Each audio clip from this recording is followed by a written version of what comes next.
Good morning, good evening, good afternoon. Victor Kundamwaba here, sharing my thoughts about the mining industry in Zambia. In particular, I would like to dovetail onto the just ended conference that was organized by PricewaterhouseCoopers, um, PwC, entitled Building Trust in the Mining Sector.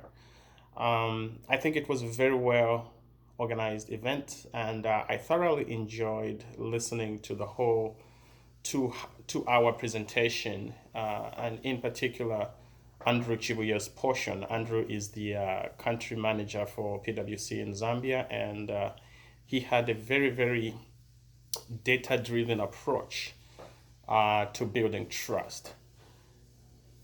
One thing I would like to say off the bat is that trust is the most important global currency.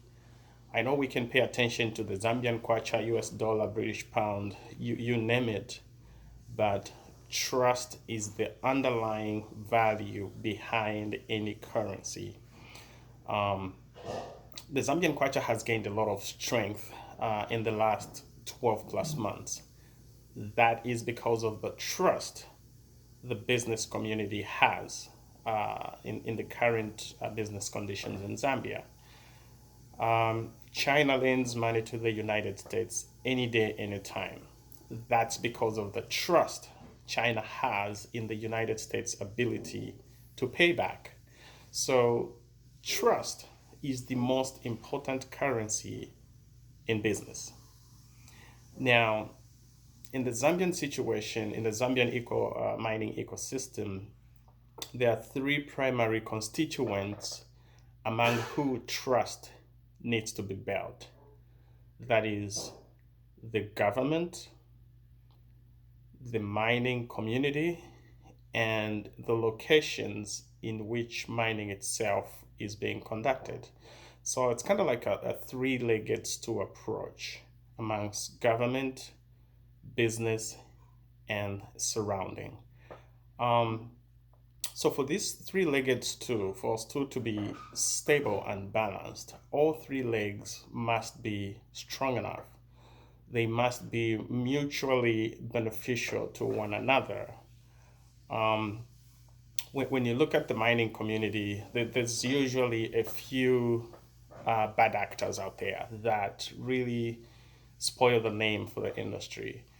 And, like any business, they have to be regulated. They have to make sure they have checks and balances because, by nature, business tries to maximize profits. So there's really need for regulation and somebody to have some sort of oversight regarding health and safety, pricing, and whatnot. At the same time, governments like taking. They take, and take.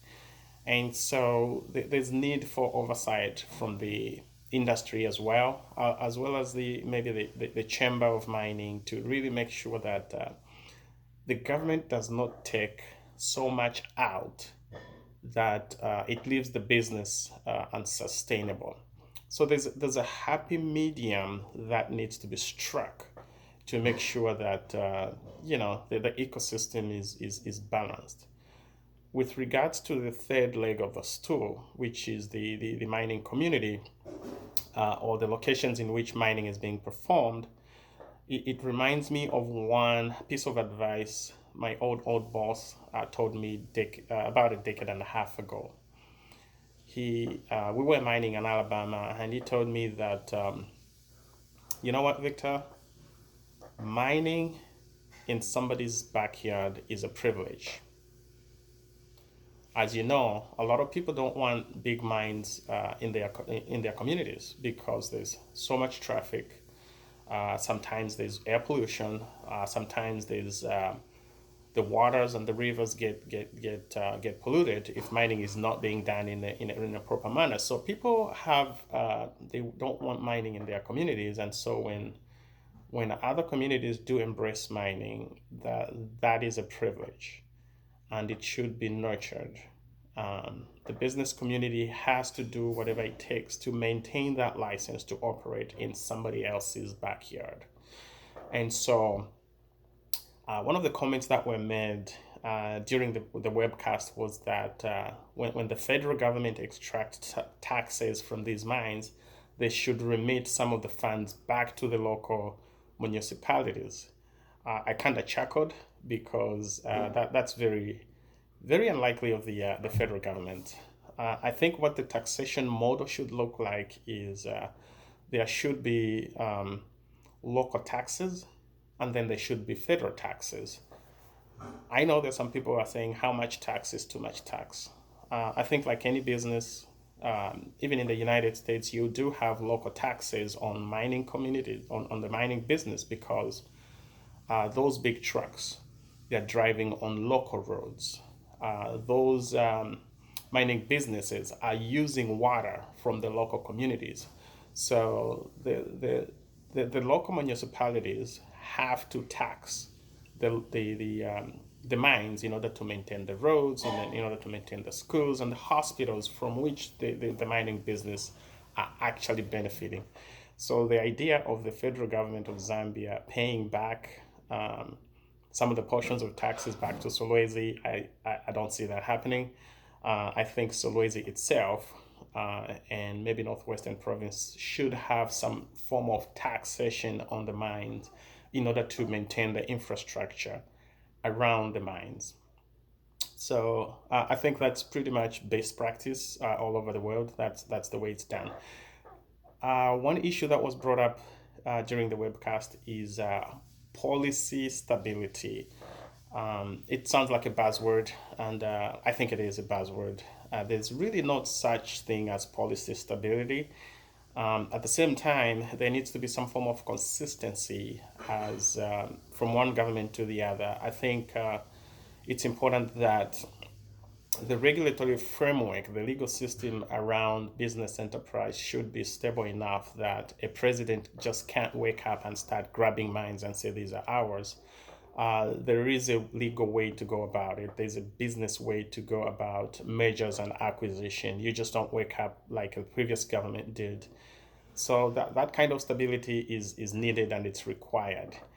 When you look at regulatory stability, I mean, it's a moving target. It's fluid.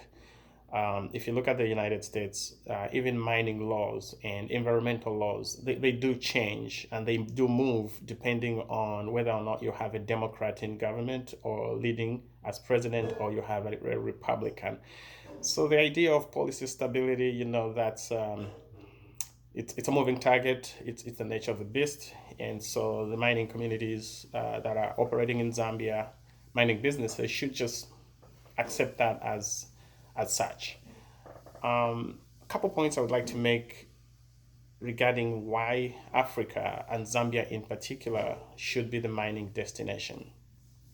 Obviously, Zambia is a very peaceful country.